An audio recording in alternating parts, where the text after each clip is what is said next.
আজিৰ দিনটোত হয় আজিৰ দিনটোত আমি আচলতে যিখিনি আসন বিচাৰিম কংগ্ৰেছৰ হাতত আজিৰ দিনটোত এইটো আপোনালোকৰ কাৰণে নতুন খবৰ আজিৰ দিনটোত আমি তালিকাখন দি দিলোঁ আমি যিমান সমষ্টি বিচাৰিব লাগে তাৰ তালিকাখন আমি আজি কংগ্ৰেছৰ হাতত ইতিমধ্যে আমি আজি জমা দি দিলোঁ আজি আবেলি জমা দি দিয়া হৈ গ'ল কিন্তু কেইটা সমষ্টিৰ কাৰণে আমি বিচাৰিছোঁ আৰু কোন কোন সমষ্টিৰ কাৰণে বিচাৰিছোঁ সেইটো মই কেতিয়াও কেমেৰাৰ সন্মুখত কথা নাপাতোঁ মই ভাবোঁ যে কেতিয়াও এলায়েন্সত সিট বিতৰণৰ কথাটো কেতিয়াও আমি কেমেৰাৰ আগফালে কথা পতাটো উচিতেই নহয় আমাৰ যদি কিবা সংঘাতো হয় আমাৰ যদি সিটৰ ইফাল ইফাল গণ্ডগোলো হয় সেইটো আমি আমাৰ নিজৰ ভিতৰত কৰি ল'ম কাৰণ আমাৰ কাৰণে গুৰুত্বপূৰ্ণ কথাটো কেইটা সিটত জিকিলোঁ নহয়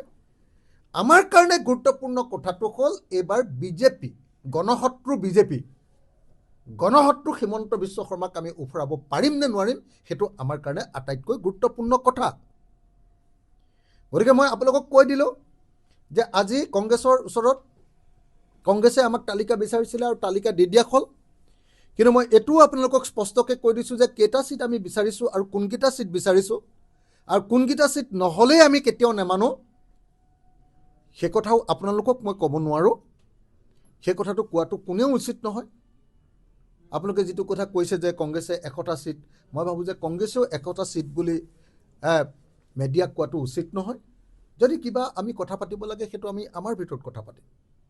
100টা সিটত যদি কংগ্ৰেছ উঠিলে ভাল হয় তেতিয়াহ'লে 100টা উঠিব 126টাত উঠিলে যদি কংগ্ৰেছ ভাল হয় 126টাত উঠিব আৰু যদি 80টাত উঠিলে ভাল হয় তেতিয়াহ'লে 80টাত উঠিব আমি যেটাত উঠিব লাগে সেইটোত উঠিলে জিকিম আমি সেইকেইটা সিটত আমি উঠিম গতিকে মই ভাবোঁ যে এই সময়ত ৰাইজৰ দলে কেইটা সিট পাব কংগ্ৰেছে কেইটা সিট পাব জাতীয় পৰিষদে কেইটা সিট পাব CPI CPM CPIMলে কেইটা সিট পাব আৰু API CLCয়ে কেইটা সিট পাব এইটো ইম্পৰ্টেণ্ট নহয় দৰকাৰী কথাটো হ'ল যে আমি সকলোৱে মিলি বিজেপিক হৰুৱাব পাৰিম নে নোৱাৰিম যদি বিজেপিক হৰুৱাব পাৰোঁ গণশত্ৰু হিমন্ত বিশ্ব শৰ্মাক যদি এইবাৰ আমি খেদিব পাৰোঁ তেতিয়াহ'লে সেইটোক এলায়েন্স বুলি ক'ম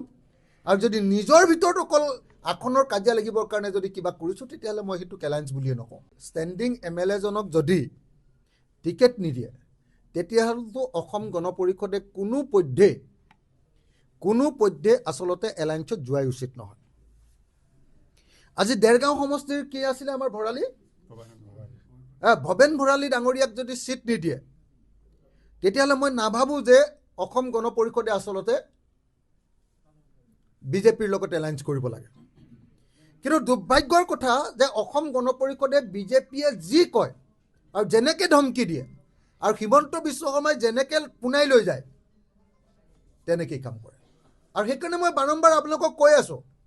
মই কিন্তু কেতিয়াও অতুল বৰা নহওঁ আকৌ দেই মই কিন্তু কেতিয়াও আকৌ আপোনাৰ কি কয় প্ৰণৱ বড়ো কি কয় আপোনাৰ হেৰি বড়ো কি কয় প্ৰমোদ বড়ো নহওঁ আকৌ দেই মই আকৌ কেতিয়াও কেশৱ মহন্ত নহওঁ আকৌ দেই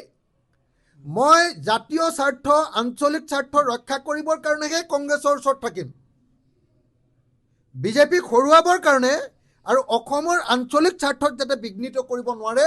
তাৰ কাৰণে প্ৰহৰী ৰূপে ৰাইজৰ দলে এই বিৰোধী ঐক্যমঞ্চ বা UPA বা কি বুলি কয় আমাৰ অল ইণ্ডিয়াটোক কি বুলি কয় UPA বা ইণ্ডিয়া এলায়েন্সত আমি থাকিম কিন্তু কেতিয়াও মই অতুল বৰা হ'বৰ কাৰণে নাযাওঁ দেই অতুল বৰাই আজিৰ দিনটোত আমাৰ প্ৰদীপ দাৰ নিচিনা মানুহ ছিনিয়ৰ মষ্ট মানুহ এতিয়ালৈকে চাগে 5বাৰমান জিকিলে নেকি 5বাৰ জিকা মানুহজনে আসন পাবনে নাপাব সেইটোৰ কাৰণে ইয়াৰ ডিষ্ট্ৰিক্ট কমিটিয়ে প্ৰেছ কনফাৰেঞ্চ দিবলগীয়া হৈছে এইটো অলপ লাজৰ কথা নে মই যদি অতুল বৰা হ'লোহেঁতেন মই কিন্তু বিজেপিৰ লগত একেদিনাই এলায়েন্স ভাঙি দিলোহেঁতেন প্ৰদীপ হাজৰিকাক জেনেৰেল ছেক্ৰেটাৰী আটাইতকৈ ছিনিয়ৰ মষ্ট বিধায়ক আৰু সদায় জিকি থকা বিধায়ক তেওঁক চিট নিদিয়াকৈ বিজেপিয়ে AGPৰ লগত এলায়েন্স কৰিব এইটো কেনেকৈ মানি ল'ব আজি তৃতীয়ক বিধানসভা সমষ্টি ৰেণুপমা ৰাজখোৱাৰ লগত 24 ঘণ্টা লাগি থকা বিকাশ বিকাশ শইকীয়া নহয়নে? বিকাশ শইকীয়া আজি যদি বিকাশ শইকীয়াক যদি টিয়কত টিকেট নিদিয়ে আৰু দেৰগাঁও সমষ্টিত যদি ভৱেন ভৰালীক টিকেট নিদিয়ে, মইতো অতুল বৰা হ'লে একেদিনাই এলায়েন্স ভাঙি দিলোহেঁতেন। কিন্তু অতুল বৰাই এতিয়া ৰাজহাড়ডালে ভাগি থাকিলে। অতুল বৰাৰ লাখুটিডাল এতিয়া অকল বিজেপিৰ লাখুটিডালে,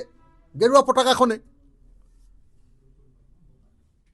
গতিকে অতুল বৰাই এতিয়াতো অকল হাফ পেণ্ট পিন্ধি গেৰুৱা হাফ পেণ্টটো পিন্ধিবলৈহে বাকী আছেগৈ। বাকীটো চব কৰিলে আৰু মনে মনে সেইটো কৰিছে যদিওতো মই নাজানো। কেশৱ মহন্ত আৰু অতুল বৰাই যদি কেনেবাকৈ RSSৰ কেম্পলৈ গৈ শাখালৈ গৈ সেইটো পিন্ধি যদি মই লেফ্ট ৰাইট কৰিছে মই নাজানো, কিন্তু তাৰ বাহিৰেতো চবেই কৰি পেলালে। দিল্লীত গৈ তেওঁলোকেতো হেৰিখনো এৰি দিলে, কাখনকো এৰি দিলে। তাৰপিছত আমগুৰি সমষ্টিটো নাইকিয়া কৰিলে, সেইটোতো নেমাতিলে। দেৰগাঁও সমষ্টিটোৰ পৰা SCটো নাইকিয়া কৰি দিলে, সেইটোও নেমাতিলে। টিয়ক সমষ্টিটো নাইকিয়া কৰি দি টিয়কৰ এটা অংশ মৰিয়নিত দিলে, সেইটোও নেমাতিলে। তাৰপাছত সেইটো আঞ্চলিক দলক কোনোবাই আঞ্চলিক দল বুলি ক'ব নেকি? এইটোতো বিজেপিয়ে ইতিমধ্যে কিনি পেলালে অসম গণ পৰিষদক। সেইকাৰণে মই বাৰম্বাৰ কৈছোঁ, আপোনালোকে ভাল পায় বেয়া পায়, কোনেও কাকো ভাল পায় বেয়া পায় মই নাজানো। আনকি যদি কংগ্ৰেছেও বেয়া পায়, তথাপিও মই একদম স্পষ্টকৈ কৈ দিলোঁ, মই অতুল বৰা নহয়। অসমৰ আঞ্চলিক স্বাৰ্থ যদি বিঘ্নিত কৰিব খোজে কংগ্ৰেছে আমি চৰকাৰ কৰাৰ পাছত, তেতিয়াহ'লে মই গৰজি উঠিম। আৰু মোৰ সমান সাহসী মানুহ অসমত কোনো নাই, সকলোৱে জানে। আগন্তুক বিধানসভা নিৰ্বাচনত